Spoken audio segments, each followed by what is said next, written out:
Eu fiz uma seleção de algumas atividades para o período silábico, para o nível silábico de escrita. Então, entre as sugestões, eu botei aqui caçar palavras, cruzadinhas, completar lacunas e palavras em um texto. Então, tem algumas orientações, né? Bingo de sílabas. E aqui eu botei algumas estratégias de jogos para fazer em casa. Você pode desenhar os círculos no chão, usar fita colorida, alguma coisa, e iniciar nesse formato aqui, ó. Então, você vai botar essas sílabas e vai pedir para a criança pular nas sílabas e formar palavras. Então, você fala a palavra, por exemplo, eu quero que você pule na palavra boneca. Vamos pular em boneca.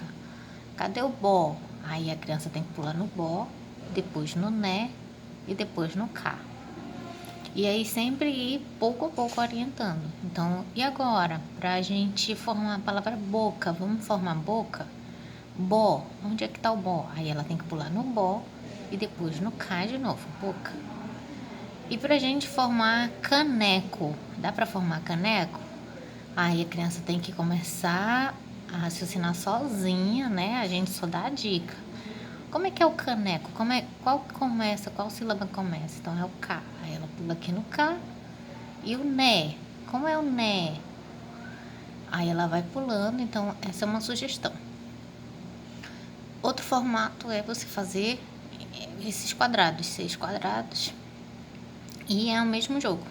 Só que você vai pulando. E com o tempo você vai acrescentando novas sílabas e novas palavras. Você sempre testa antes para ver que palavras podem ser formadas. Outra sugestão aqui é o bingo das sílabas também. Então você prepara a cartela de bingo com algumas sílabas e aí você faz aqui também as sílabas separadas para você fazer o sorteio. E você vai sorteando e acompanhando a criança. Muito bacana essa atividade, eles gostam muito. Aí eu botei aqui como sugestão utilizar o método sociolinguístico para ensinar. Então, como é um método sociolinguístico? Você parte de uma palavra geradora. Então, você vai escolher a palavra boneca, né? A gente começa com sílabas simples. Então, você vai conversar com a criança a respeito do significado de boneca. Começa a questionar qual é a tua boneca preferida, ela é grande ou ela é pequena, qual é a cor do cabelo da boneca. Então, e fazer perguntas também, por que você gosta mais dessa boneca e não daquela outra? Então, tudo isso vai fazer a criança desenvolver o raciocínio dela. Depois disso, você vem trabalhar a palavra em si. Então, você repete aqui a palavra boneca, separando as sílabas, e você, ao mesmo tempo que vai fazendo, você vai explicando para a criança. Boneca se escreve assim, primeiro o bó, depois o né, depois o cá. Aí, você vai apresentar para ela o bó, ele tinha a família dele. Então, o bó, a família dele é também o bé, o bá, o bi e o bu. Não precisa estar naquela ordem que a gente já conhece, babé, babu. Então, você pode botar nessa ordem aleatória mesmo, que a criança vai compreender do mesmo jeito. E assim você vai fazer com as outras sílabas também e sempre finalizar com as vogais. O interessante desse método é que você consegue trabalhar várias sílabas ao mesmo tempo e você consegue retomar as sílabas com outra palavra. Então, se hoje você trabalha a palavra boneca, você pode trabalhar bota amanhã. Então, você vai retomar a família do B numa outra palavra.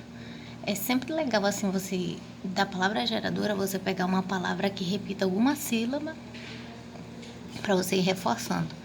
Por que eu acho esse método mais eficaz?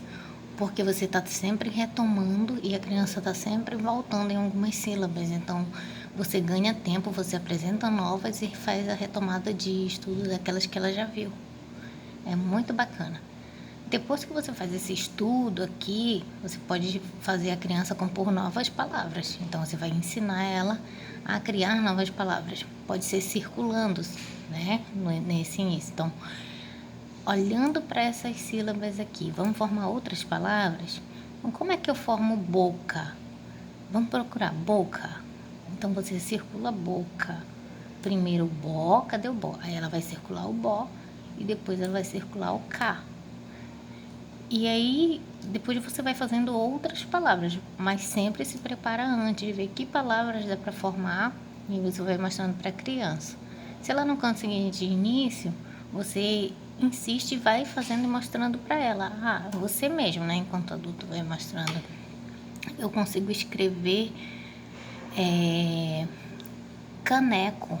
Olha como eu escrevo caneco. Eu vou usar o K, eu vou usar o né e eu vou usar o có. Observa que eu não botei o sé e o si aqui, porque no meu ponto de vista só vai criar uma confusão. Então, em outra palavra, eu posso trabalhar o sé e o si, tá? Depois que a criança já entendeu esse processo, tu vai repetir isso todas as vezes que tu for ensinar para ela. Tu vai repetir, não a mesma palavra, uma palavra que seja mais ou menos parecida. Normalmente uma palavra de 2 ou 3 sílabas são suficientes. Depois que ela entender esse processo de circular e encontrar novas palavras, ela já vai fazendo automaticamente, ela mesma vai encontrar novas palavras. E aí é o momento que você parte para o registro, você vai pedir para ela escrever. Então, primeiro ela só circulou as palavras que ela encontrou, como boca. Num segundo momento que ela já entendeu a proposta, ela vai registrar, ela vai escrever boca no próprio caderninho dela. Então, esse é o processo. E aqui eu botei algumas sugestões de atividades para ela completar nesses quadradinhos com a sílaba, porque nesse período ela já está fazendo, ela já entendeu como é que representa a fala, né? O que significa a escrita, como é que representa a escrita, na verdade. Só que falta ela fixar melhor a ideia de que as sílabas são duas letrinhas juntas. Então, essas atividades de preencher lacunas é que vão ajudar nesse desenvolvimento. Então, tem algumas aqui, autoditado, sempre fazendo. Ela vai errar, claro. Se ela for botar aqui panela no nível que ela tá, ela normalmente vai botar um A, um E e um A. Por quê? Porque na cabeça dela o pá termina com A, então ela vai botar um A. O né, ela vai falar, termina com E, que é a letra, o fonema mais forte que ela ouve, então ela vai botar o E. E aqui ela vai botar o A. Então é por isso que é importante identificar o nível que a criança está para a gente saber de onde partir. Eu botei aqui alguns autoditados para ela tentar. Claro que ela não vai conseguir de início, mas também a gente não deve interferir. Por exemplo, sorvete. Eu não posso ditar as letras que ela tem que botar aqui. Deixa ela escrever do jeito que ela entende e você guarda isso como um registro. Nesse aqui, tem até as palavras aqui embaixo, então pode pedir para ela encontrar, né, encontrar a palavra e botar, relacionar aqui com a figura. Né? São os mesmos tipos de atividades. Agora,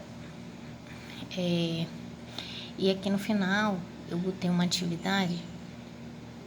Esse aqui é o autoditado que eu falei. Deixa ela escrever da forma que ela entende, não interfere nesse momento. Se quiser interferir, interfere, mas não corrige, não dá letras para ela. Só faz ela pensar, aqui tá realmente escrito, por exemplo, se ela escrever sapo, ela vai botar um A e um O. Porque da sílaba sa, ela vai fixar mais a vogal A. E do pó, ela vai fixar o som do O. Então, é por isso que eles escrevem A, O. Para ela tá escrito sapo. Aí, qual é o nosso trabalho? De fazer ela pensar. Olha, você escreveu sapo. Muito bem, parabéns. Mas aqui tá escrito sa ou tá escrito A? Entendeu? É assim que a gente trabalha, mas não vai corrigindo aqui no autoditado. Vai só fazendo ela pensar, ela refletir. Com o tempo isso vai ficando automático. Botei aqui algumas fichas de leitura também, que nesse início você vai ler para ela com calma e sempre apontando as palavras. Então, João e o seu cão. Aí você vai lendo e mostrando e pedindo para ela prestar atenção, né? E depois você pega o dedinho dela e vai fazer e ela vai repetindo. Depois que você faz isso, você vai falar assim, vamos lá, onde está escrito João? Aí ela tem que apontar. Aí tu lê, Bob é o cão do João. Onde está escrito Bob? Então ela pode apontar aleatório. Espera, mas aqui começa com E. Bob começa com E? Não, começa com Bó. Então esse aqui começa com Bó. Então o nosso trabalho nesse momento é ensinar a criança a refletir sobre o que ela está vendo. Eu espero ter ajudado e a gente vai trocando outras ideias.